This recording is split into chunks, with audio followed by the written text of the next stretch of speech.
ертөнцийн эзнийх болсон нөхөд минь ээ. Тэр та нарыг заривд өөрөө сонгож авсан билээ. Есүс бол ертөнцийн эзний илгээсэн төлөөлөгч бөгөөд бидний итгэлийн манлай удирдагч учраас түүний тухай бид сайн ойлгох ёстой. Есүс өөрийг нь томилсон ертөнцийн эзэнд үхэн үхтлээ үнэнч байж хүлээсэн үргээ онцгой сайн биелүүл.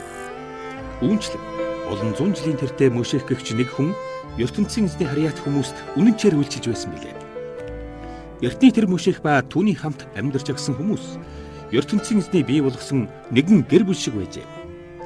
Гэвч гэрийг барьсан хүн гэрээс илүү чухалд тооцогдох нь үнэн. Иймээс Есүс бол Мөшехээс хавьгүй илүү хүндтэй хүн юм. Орон гэрээ хүмүүс өөрсдөө барьдаг боловч урьдчилан ертөнцийг бүхэлд нь ертөнцийн эзэн бүтээсэн билээ. Мөшех ертөнцийн эзний нэгэн гэр бүл шиг хүмүүст үнэнч шударгаар үйлчилж хэлэх үгсийн урдаас баттай зүгнэн зарц мэт зүтгэж байлаа. Есүс Христ бол тэр хүмүүсийг захирагч ертөнцийн эзний хүү юм.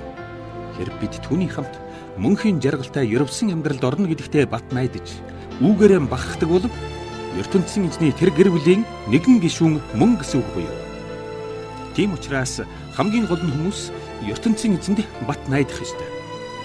Олон зуун жилийн тэртээ ариун сүнс нэгэн хүнээр дамжуулан энэ тухай мэдэгдэжээ. Эрт дээр үед танаа өвөг дээдэс цөлд нүүдлэн амьдарч байхдаа зөрүүд муйхар зангаар зүтгэж миний үгийг дагахаас татгалзан тэсвэр төвчээрийг минь хатуу шалгаж үзэн намайг хилэгнүүлсэн. Хэрв одоо та нар үгийг минь сонсвол тэр хүмүүс шиг бүү зөрүүдэлж татгалзаарай. Тэд 40 жилд цөлд нүүдлэн амьдрахдаа миний хийж өгсөн олон гайхамшигыг харж хүртсэн боловч ямагт зөрүүдэлж хэр зэрэг хорн муу санаатайгаан харуулдаг байлаа. Иймээс би тэдэнд асар их хилэгнэн шийтгэл үзүүлж энэ хүмүүс миний заасан замаас ямагт хазааж үгийг минь дагахаас татгалзаж байна. Ийм учраас би тэднийг баян тансаг оронд суурьшуулан амар тайван амьдрал өгөх гэж байснаа хойшлууллаа. Үүнээс хойш тэд ийм амьдралыг хизээч авахгүй гэдгийг тангаглая гэж.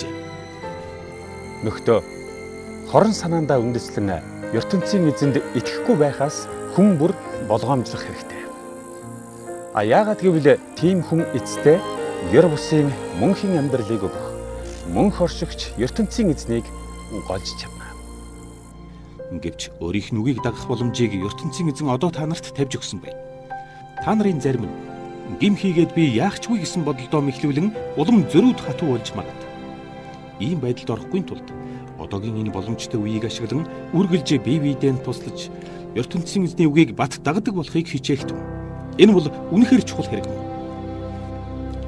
Яагаад гэвэл зөвхөн үхэн үхтлээ Есүст үнэнчээр итгэж байсан хүмүүс л түүнтэй үрд мөнх бат нэгдэж чадна. Иймээс ч ертөнцийн эзний сургаалт. Хэрв одоо та нар миний үгийг сонссон бол тэр хүмүүс шиг бүү зөрүүдэлж татгалзаарай гэсэн үг бий. Тэр үед хэн ертөнцийн эзний үгийг сонссон хэрнээ дагахаас татгалзсан бэ гэвэл Мөшехээр удирдуулан Египт орноос чөлөөлөгдөж гарсан тэр хүмүүс юм.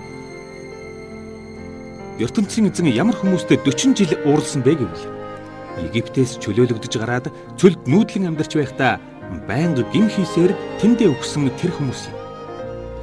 ертөнцийн эзэн тэднийг баян тансаг оронд суурьшуулан амар тайван амьдрал өгөх гэж байснаа болж түүнээс хойш тийш нь оруулахгүй гэсэн тангараг тавьсан нь мөн л тэр хүмүүсийн тухайч. Тэд ертөнцийн эзэнд бат итгэж чадаагүй учраас тэр сайхан оронд очиж чадаагүй ажээ. Энэ явдал одоо бүгдэд илэрхий болсон байна.